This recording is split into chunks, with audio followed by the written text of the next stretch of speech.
বাবা তুই তো এই দেশে তো আসা একলা, খুব সাবধানে থাক। আর যদি কোনো টিয়া টোয়া লাগে বাবারে কইস, কাম কাজ ঠিক করে কই। আর আবার তোর ভাইয়া দেখে কিছু কবি ভাইয়া, আমি তো জানি অনেক সময় আল্লাহ আইফোন আনি। আচ্ছা ঠিক আছে, প্রথম মাসে বেতন পাইলে তোর একটা আইফোন ভাড়া মনে। আচ্ছা সামনের মাসেই দিবি। হ্যাঁ, দোয়া করিস। আচ্ছা বাবা তুই যে যাবি, তুই কেমন করে ভুললা যাবি? এই যে তোর দুইটা ভাই তোর মারা রাখিয়া দিবি, কিন্তু তো মনে থাকবে না। হ আব্বা, থাকবো। দোয়া করেন যেমন অনেক টাকা ইনকাম করতে পারি। ভালো তাইস আব্বা, সেদিনে দেখে রেখেন। ওরা বিন যাউরা খালি ফলাফাইনাল লাগা লাগে।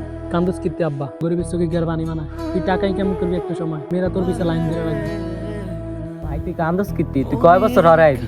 আমু 4-5 বছর পড়াবি না আমু। ই 4-5 বছর পরে আইবি, তাহলে ভাই আর আইফোন না লাগবে, তুই তাড়াতাড়ি আইফোন। তুই কান্দস কি নইলে তো জাম লাগবে না।